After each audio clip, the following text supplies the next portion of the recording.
हाय दोस्तों, आज आपके सामने वापस 2 महीने हो गए। 2 महीने पहले हमने बात की थी। मुद्दा वही कोरोना का था। आज उसमें एडअप करते हैं 3-4 मुद्दों को लूँगा जो कोरोना के इर्द गिर्द भी होंगे। कोरोना की दूसरी लहर इंडिया में शुरू हो गई है और बहुत तेज़ गति से शुरू हुई है। ऐसी गति कि पूरे संसार में नहीं है, लेकिन हम टॉप कर रहे हैं। अब गलतियाँ किसी की भी है नहीं है, मैं इस पर नहीं जाना चाह रहा।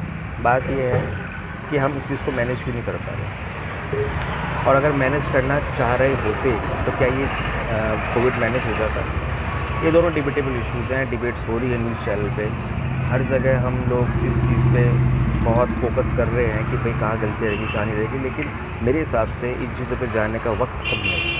वक्त इसलिए नहीं है क्योंकि वक्त रहते जो काम होने चाहिए थे वो हुए नहीं है इस देश में, और अब वक्त चला गया है तो उस पर रोने से मतलब नहीं है। जैसे कहते हैं ना, एक चोट लग गई तो मर्रम, एक मर्रम पट्टी वाली बात हो रही है और कुछ नहीं है। चरमराई हुई स्थिति है पूरे देश में, हर जगह हाहाकार है कोरोना का।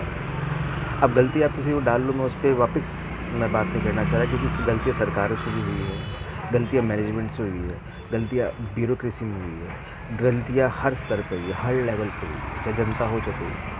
अब बात यह है कि इस चीज़ को ये जब चीज़ चल रही है, अभी रफ्तार इतनी तेज़ है, तो क्या ये घट रही है? लास्ट 15-20 दिनों से अपन ये देख रहे हैं कि कोरोना की रफ्तार डबल हो रही है। डबल का मतलब लोग डबल मर रहे हैं, डबल से ज़्यादा मर रहे हैं। बेड्स नहीं है इंडिया में, हॉस्पिटल्स में वेंटिलेटर्स नहीं है, ऑक्सीजन सिलेंडर्स नहीं है, रेमडेसिविर दवाइयाँ हैं वो कहीं अवेलेबिलिटी उसकी नहीं दिखाई दे रही है। तो उस कंडीशन में पहली बात तो है कि मोदी सरकार ने एक्सपोर्ट करी क्यों दवाई, ठीक है। फिर मैं कह रहा हूँ चलो छोड़ो, उस चीज़ को हम नहीं दे रहे इस चीज़ को। अब दूसरी चीज़ ये है कि क्या हम इस सिचुएशन में और ज़्यादा स्ट्रिक्टनेस करने की कोशिश करें या फिर यथास्थिति बनी रखें। देखिए, होता क्या है कि कभी भी कोई भी निर्णय, कोई भी डिसीजन अगर गवर्नमेंट लेती है तो वो जनहित में होनी चाहिए, ये बात ठीक है। अभी राजस्थान सरकार ने एक डिसीजन लिया है लॉकडाउन के लिए, जिसका एक नाम भी अजीब सा दिया है कि भाई एक परिभाषित मंच के हिसाब से दिया है नाम। तो उस हिसाब से उन्होंने ये कहा है कि ये एक तरीके से लॉकडाउन है जो 15 दिन चलेगा।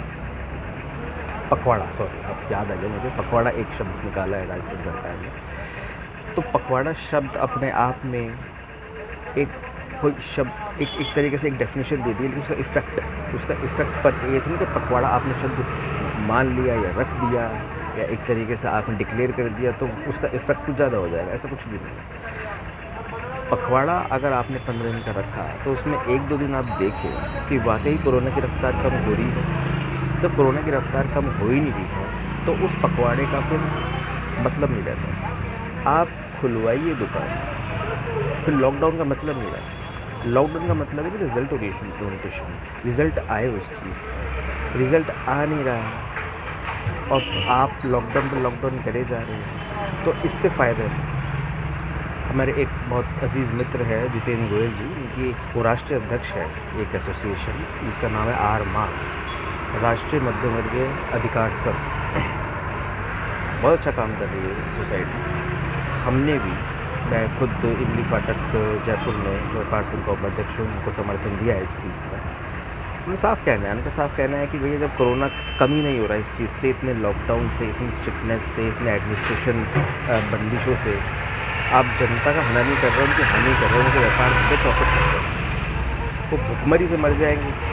तो इससे अच्छा ये है कि आप इन चीज़ों को व्यर्थ उसमें ना लें और ये देखें कि आखिर बात कहाँ संभव हो सकती है, कितनी संभव हो सकती है, सार्थकता पर। कहने मतलब यही है कि लॉकडाउन ख़त्म हो, जल्दी जल्दी ख़त्म हो। कोरोना बढ़ रहा है, इससे लॉकडाउन का कोई मतलब बैठ नहीं रहा है, वो सब बोल चुके, वो हमने देख लिया है पहले। तो लॉकडाउन खुले, जल्दी खुले। जिम वाले बहुत परेशान हैं, स्पेशल मैं खुद मैंने ज्वाइन किया था तो उस हिसाब से मेरा भी काम ख़राब हो गया वहाँ पर। जिम का बिज़नेस बहुत अच्छा है जयपुर में, वो चौपट पड़ा कि इम्यूनिटी बढ़ाते हैं, उनका काम इम्यूनिटी बढ़ाने का जिम्स का, उनको भी बंद कर दिया गया बेवजह। लॉकडाउन खुले, जल्दी खुले, कोरोना की रफ्तार कम कैसे हो, लॉकडाउन अब एक रास्ता नहीं है, ये पक्की बात है। अब रास्ते कोई और खोलेगा। जय हिंद, जय भारत। अगली वीडियो में ज़रूर बोलूँगा। जब तक के लिए बाय।